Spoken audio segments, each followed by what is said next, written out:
guys, ang aga ng ating parcel. So, kaya maaga tayong mag-vlog today. Anyway, anong oras na ba? 10 na yata. So, i-open natin to. Ito ay, ito lang, hindi ko mahawakan. Ang ating baby pala ay tulog sa taas. Nag-nap siya. Ang hirap ng patulugin ng ating baby guys. Alam niyo yun? Parang ayaw niya nang matulog. So, ito ay walis, guys. Kasi yung aming vacuum na mumurahin, nasira. Ipit pa. Dahil sa aking buhok. Kasi nga naglalagas yung aking buhok. Sobra-sobrang maglagas ang ating hair. Hindi ko matandaan kung ganito din ba yung buhok ko before. Nung ako'y nanganak din sa aking una at pangalawa.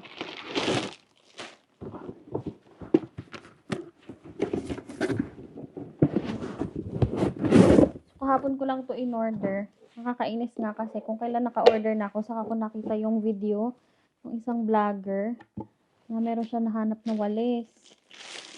Walis tambo. Eh, yung una kong walis tambo na nakita sa Amazon, parang 70 pounds. Sobrang mahal. Pero yung nakita ko na binili niya, parang 20 pounds. Ay, naku, sayang. Anyway, kala mo talaga lamig na lamig tayo eh, no? Pero malamig nga, guys. So, ikabit natin ito. Ang dami kong buhok nakakalat. Nakakasira ng vacuum. Kaya, imbis na mag-vacuum ulit kami nung isa pang vacuum na medyo mabigat. Tayo mag-ano na lang. So, maganda rin siya, guys.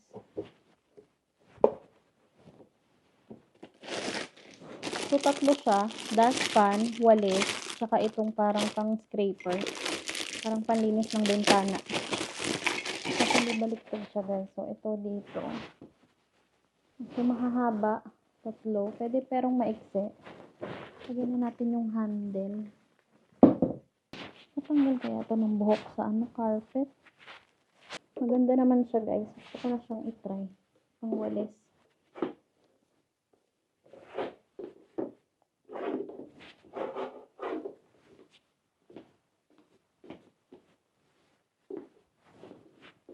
Haba niya, oh.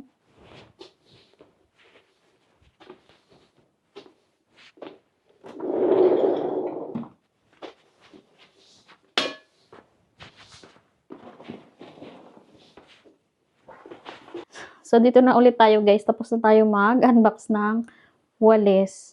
Okay naman yung walis. Nakapag-walis na ako. Hindi ko na binidyo. Pero, nadala lahat ng aking mga buhok-buhok. Ang dami kong buhok talaga. Naglalagas talaga siya. Grabe kong maglagas. So, ako ay mag-beef broccoli kami ni Mr.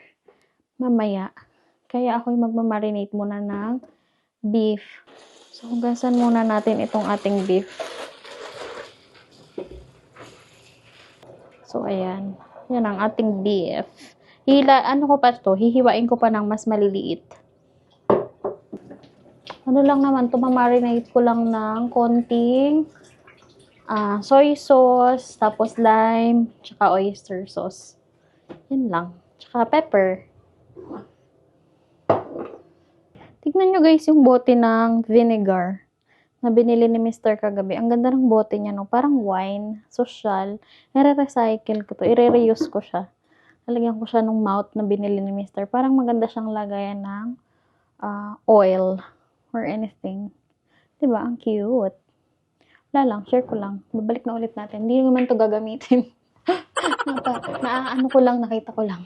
So, dito tayo maglalagay, guys. Para babad na babad ang ating beef. So, yan. Kala nyo talaga, ako'y lamig na lamig. Fold pa natin ito. Para hindi sayad-sayad.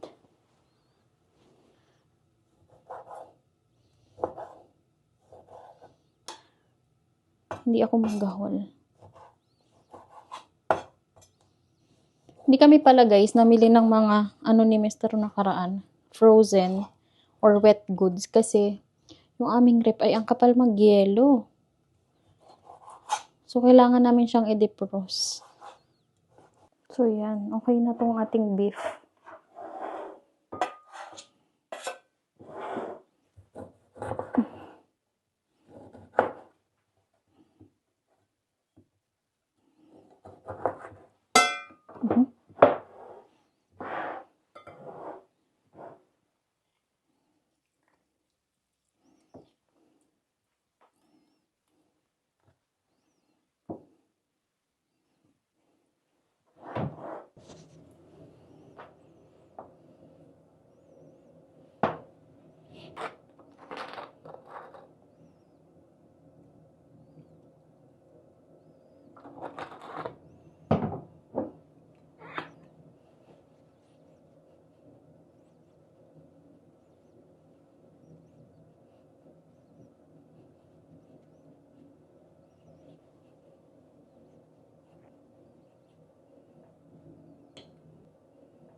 Lagay tayo ng sugar, guys. 1 tablespoon lang para pampabalance. Ready na din natin, guys, ang ating broccoli. Para mamaya, okay na. Magising man ang ating baby is, hindi na ako magmamadali. Lutuin na lang.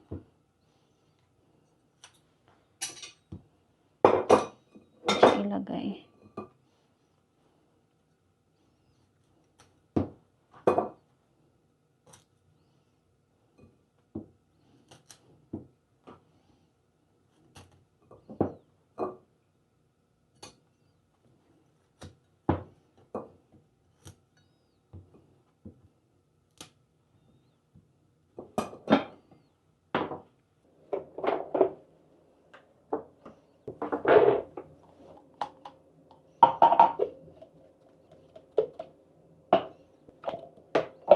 Pakuluan din natin to, guys, kasi nagkakaroon na siya ng limestone itong ating sterilizer. So, kailangan malinis kasi siya.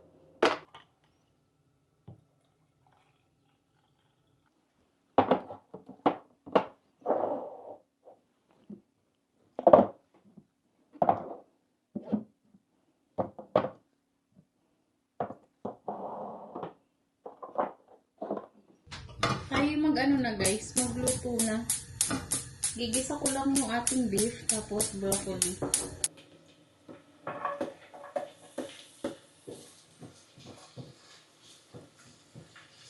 Wala akong cornstarch, kaya ang ilalagay natin ay itong flour.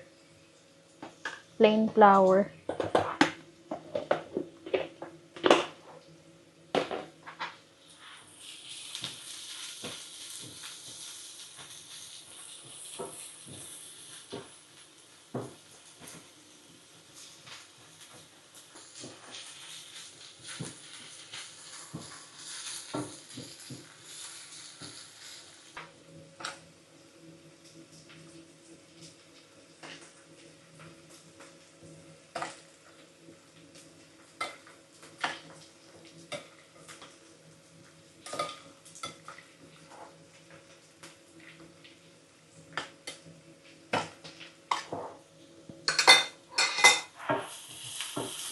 Yan, medyo toasted na, guys. Ilalagay ko na ang ating beef. Medyo isi-stir fry ko siya.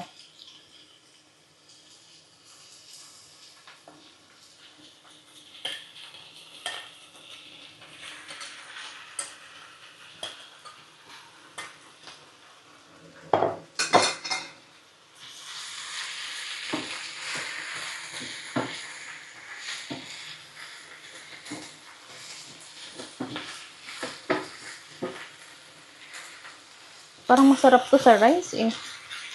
Pero rice na naman kami ni Mister pag nag-rice kami.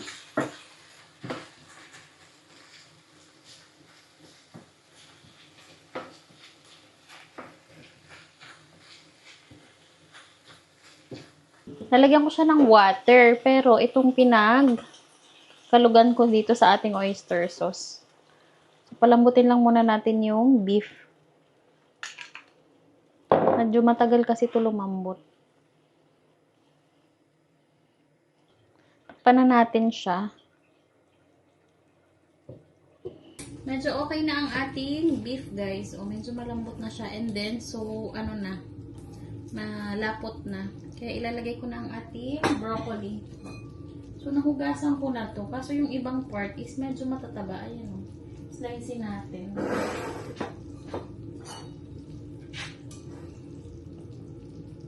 Hatiin ko lang sa gitna itong mataba na to. Ito pa.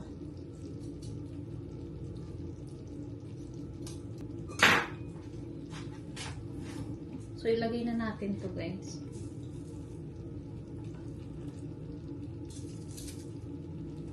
And then, okay na yan. Hindi ko pa sure na parang nagbabago ang isip ko. Kanina, inaisip ko, patatas na boiled ang ating ipapartner. Kaso parang mas bagay siya sa rice. So, bahala na later. Si Mr. ang tatanungin ko. Mamaya. On the way na siya. So, i-steam lang natin konti, saglit. Mahinang apoy. Nung ulam nyo guys. Excited na ako sa ating beef broccoli. Check natin guys ang ating beef broccoli. Parang okay na siya oh. Patayin ko na muna ito. Init ko na lang ulit pagdating ni Mr. Tignan natin.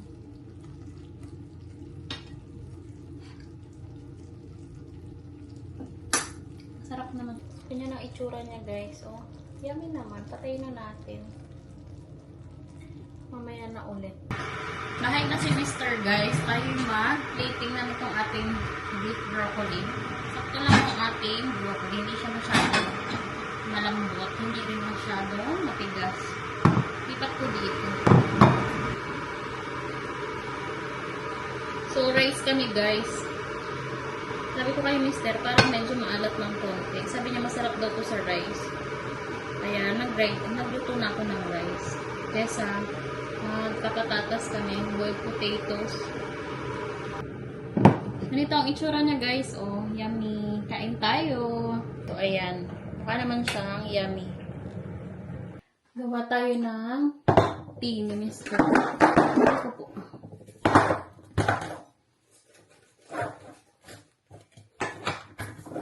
Pagkakauwi niya, nagtitiyan siya kasi galing siya sa malamig sa labas.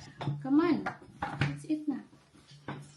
You fancied some as well then? Yes, but you know, I just don't know if it's still good because it's been a long time. When did you bought that? Did it look okay? I check based on my naked eye. Have you eaten some? Yeah. Okay, we can both that together. I'll buy first before you. It tastes good. It's nice also, it's sweet. Come on, let's eat now.